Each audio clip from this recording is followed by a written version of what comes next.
स्वागत है आप सभी का आपके अपने यूट्यूब चैनल ऐसे स्टडी पॉइंट्स में। तो मैं आशा करता हूँ आप बहुत अच्छे होंगे, जहाँ भी होंगे मस्त होंगे और तैयारी कर रहे होंगे। ठीक है, देखिए एनसीईआरटी पैटर्न का टोटल, चाहे वो इतिहास हो, भूगोल हो, नागरिक शास्त्र हो या सामाजिक विज्ञान हो, जो भी है विज्ञान है, वो मैं टोटल एनसीईआरटी पैटर्न का पढ़ाने वाला हूँ और टोटल आपको एनसीईआरटी पैटर्न मिलने वाला है। चलिए तो देख लेते थोड़ा सा सरकार क्या है भाई।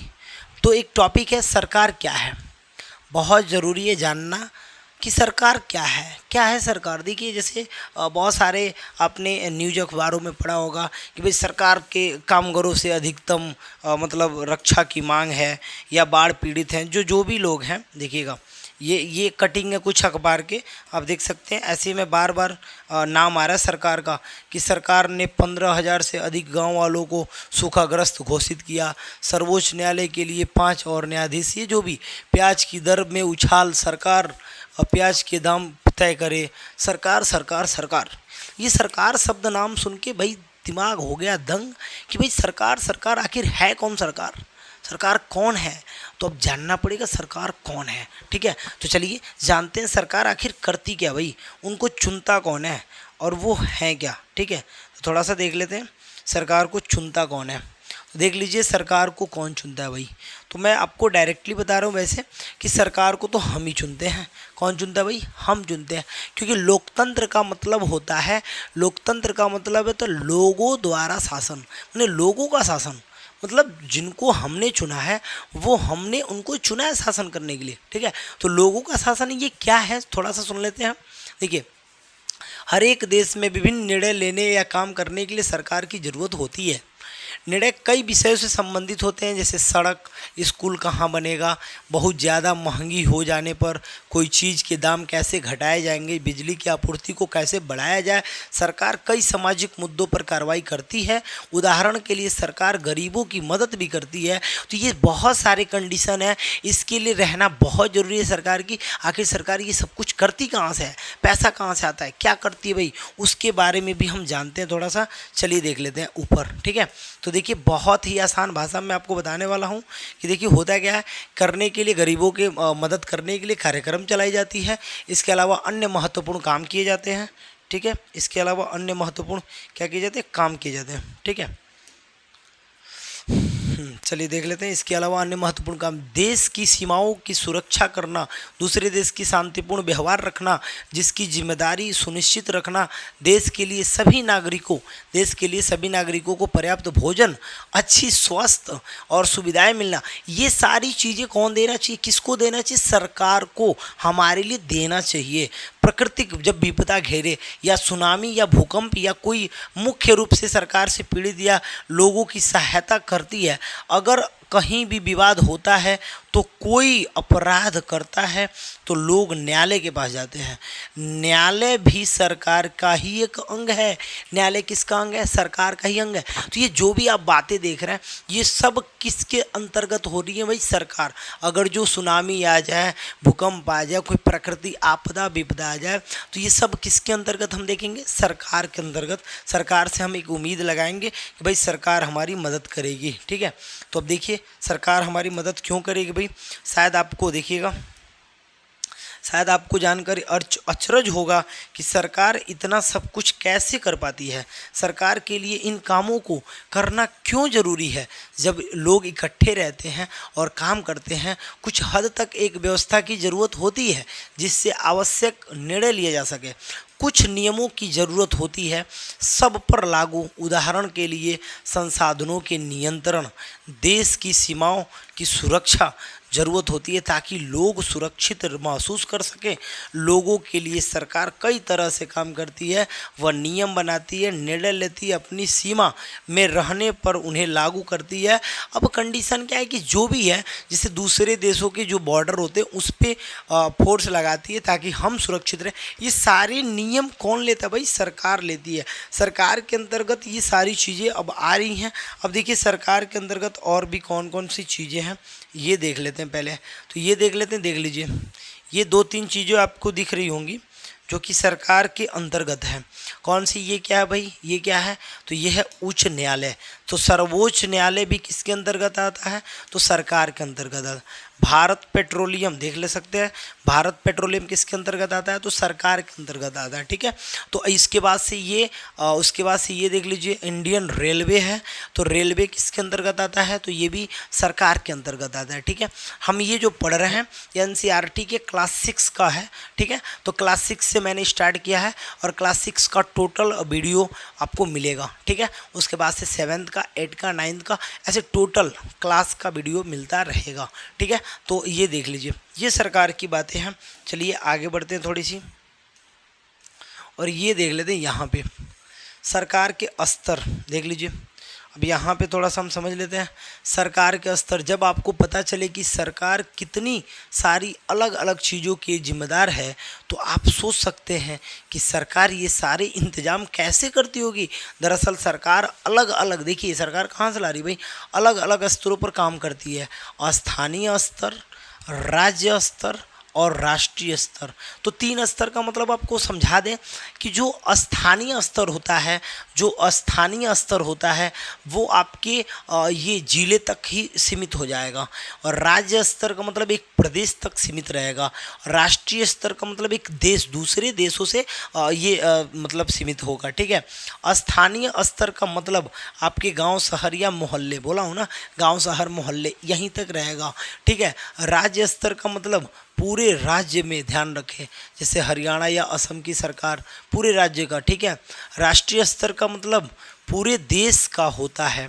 इस किताब में आप चलकर आगे पढ़ेंगे स्थानीय सरकार को कैसे काम करना है।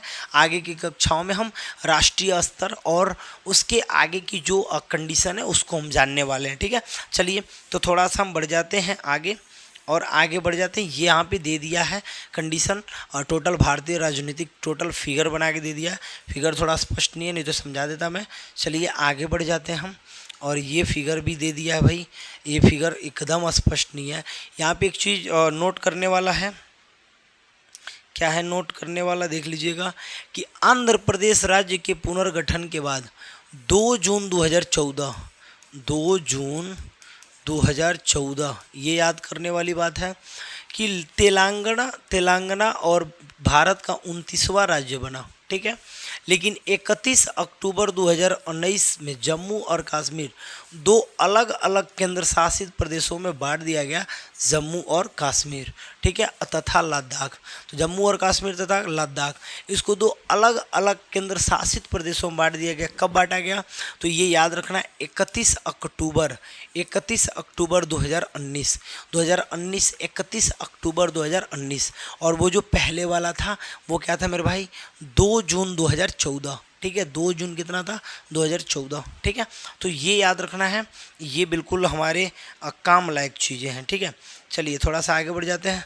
सरकार भाई कानून नियम कैसे बना रही है देख लेते हैं। ये सरकार की कानून नियम, सरकार एवं कानून, सरकार कानून बनाती है देश में रहने वाले जो लोग हैं।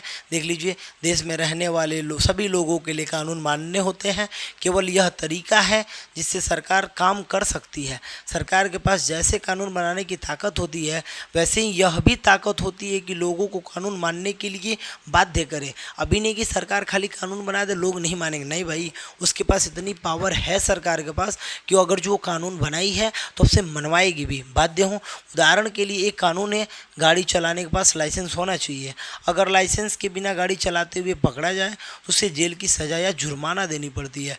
वो तो खैर जुर्माना और पकड़े जाने वाली बात ही अलग है, अभी तो पैसे पे छोड़ भी दिया जाता है। ठीक है, चलिए यहाँ पे देख सकते हैं, यहाँ पे क्या कह रहा है भाई,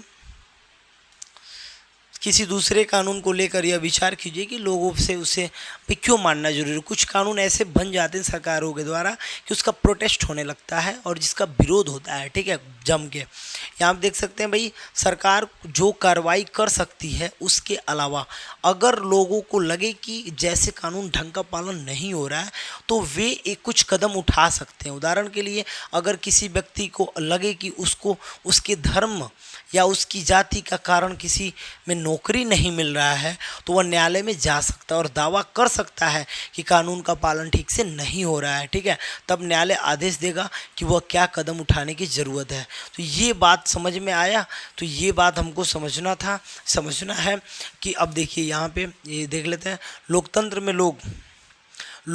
में लोग ही सरकार को यह शक्ति देते हैं। ऐसा नहीं है सरकार को अपने पास से शक्ति मिला। वोट, शाहरुख खान का फिल्म देखे ना, कहते ये उंगली जो है ना, ये आप इधर उधर करते हैं, आटा खरीदने जाते हैं, चावल खरीदने जाते हैं, कुछ वो मस्कीटो खरीदने जाते हैं, एक उंगली को कितना आप 1 रुपया ये वो कितना बार्गेनिंग सब कुछ करते हैं, जलेगा ना, ये होगा वो होगा।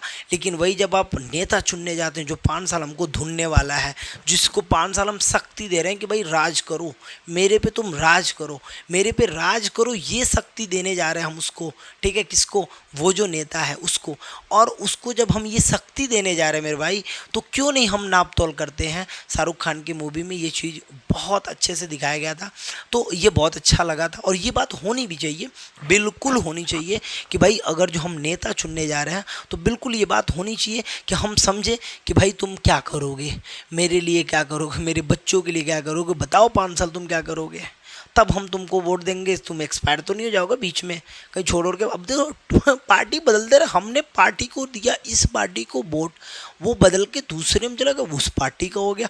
भाई साहब मेरे वोट का कोई कदर ही नहीं है, तो अपने वोट का कदर भी तो कराना है ना भाई मेरे, तो कदर भी कराना। इसलिए ऐसे आदमी को वोट करे, किसी भी व्यक्ति को जो हमारा जो है बिल्कुल क्या करे, वो हमको अच्छा से, ठीक है।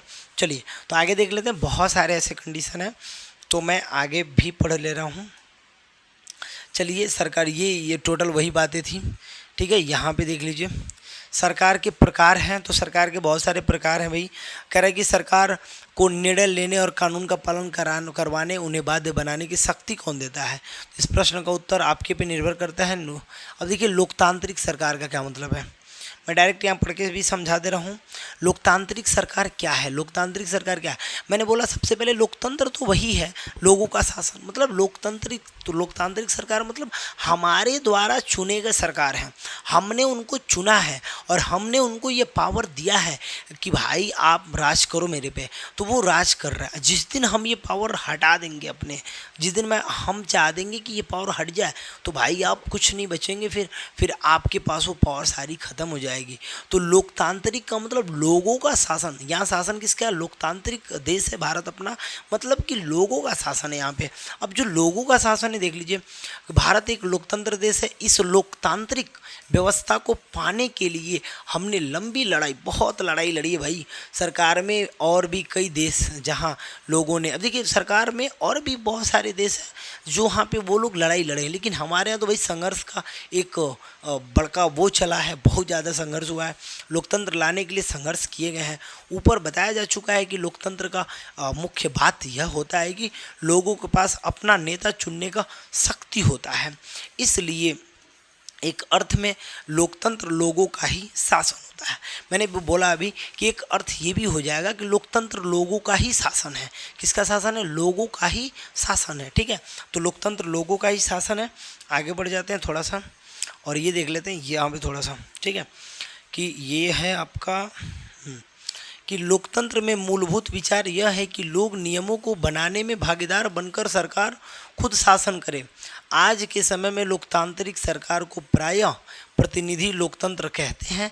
प्रतिनिधि लोकतंत्र में लोग सीधे भाग नहीं लेते, बल्कि चुनाव की प्रक्रिया के द्वारा अपने प्रतिनिधि को चुनते हैं। और यह प्रतिनिधि मिलकर, देखिए हम चुनते हैं, हम 5 साल के लिए चुनते हैं कि भाई तुम संसद भवन में जाओ और हमारी दुखों को बताओ वहाँ पे, और हमको ये कष्ट हो रहा है उस चीज़ को बताओ और उस चीज़ को फाइनल करो, हमारे लिए वो लाभ दो। अब यार हमारे यहाँ के जो भी नेता हैं, मैं नाम किसी का खैर लेता नहीं हूँ, लेकिन जो भी नेता हैं वो बस नेता बन गए, उनको ये मतलब तो पता ही नहीं है कि हम लोगों का बात पहुंचाने के लिए बने हैं। लोग हमको वोट दिए, किस लिए वोट दिए भाई, तो लोग हमको वोट दिए हैं पहुंचाने के लिए, उनकी समस्याओं को पहुंचाने के लिए, उनकी बातों को रखने के लिए। लेकिन ऐसा कुछ है नहीं, ऐसा कुछ है नहीं। ये लोग अपनी बातें रख रहे हैं, अपनी अपनी कर रहे हैं भाई मेरे, गजब का हाल हो चुका है। मतलब हद हो चुका है।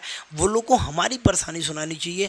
और बहुत सारे, मैं अभी भी कह रहा हूँ, बहुत सारे नेता अभी भी सही हैं, लेकिन कुछ जो लोग हैं वो लोग वैसे ही हैं, उनको पता ही नहीं है लोगों का शासन क्या। बस हाथ जोड़ के वोट मांग लेना और उसके बाद लात मार देना। यार गजब बात है यार, हद होती है हर एक बात की। ठीक है, चलिए तो इसको हम आगे देख लेते हैं। चलिए यहाँ पे देख लेते हैं आगे। ये देख लीजिए, ये बुढ़ऊ बाबा, ये जो है ये बुढ़ऊ बाबा कितना, ये जो बाबा हैं, बड़े बाबा, ये वोट मार रहे हैं। ये कोई मैडम है और ये लो सर, ये जो लोग भी हैं भाई, ये लोग ड्यूटी कर रहे हैं और ये इनका देखिए यहाँ पे वोट पड़ रहा है। ठीक है, तो मतदान के समय उंगली पर स्याही से निशान लगाया जाता है ताकि वह केवल एक ही वोट दे सके। ग्रामीण मतदान केंद्र का दृश्य, ये जो दृश्य है ये ग्रामीण का ही दृश्य है और ये यही बात बताया जा रहा है। ठीक है, चलिए तो ये बात आप समझ सकते हैं। चलिए आगे बढ़ जाते हैं।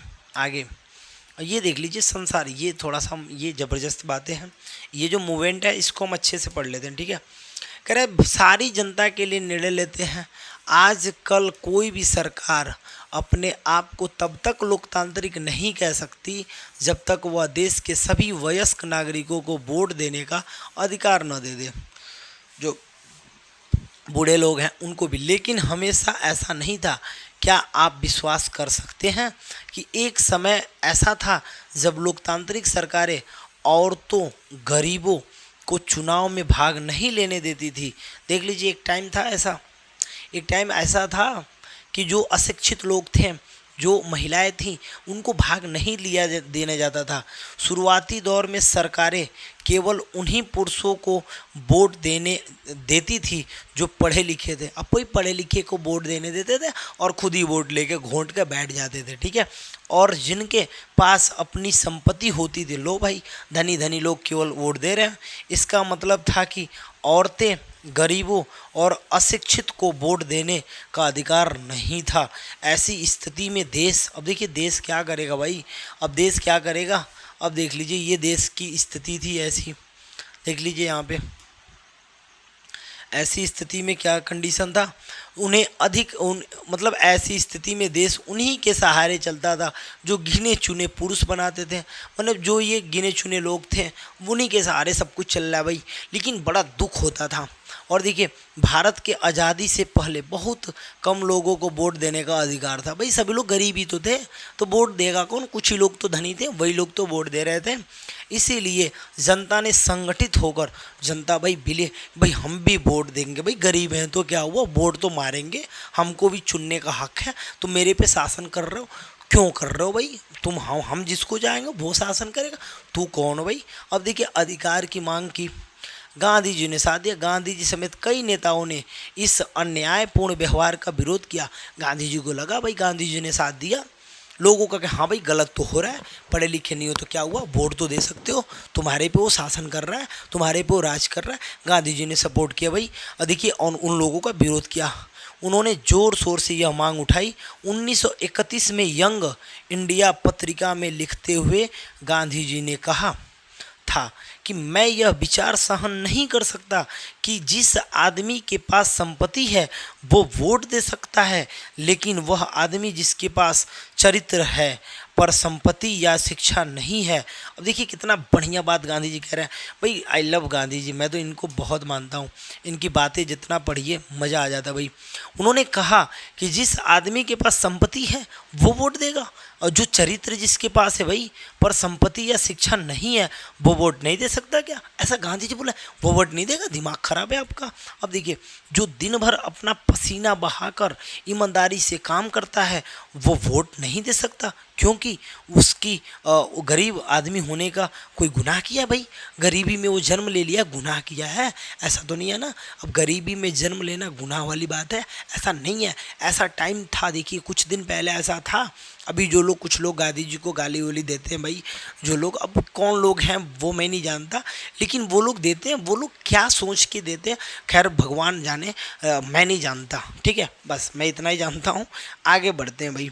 आगे थोड़ा सा हम दिखा देते हैं कि भाई ओरिजिनलिटी क्या है। देख लीजिए, ये कुछ धारणाएं हैं, ये देखिए ओमेन फॉर वोट्स के लिए है, ये मैं पढ़ के सुना दे रहा हूँ। संसार में कहीं भी सरकारों से स्वेच्छा अपनी शक्ति लोगों के साथ नहीं बांटी जाती है।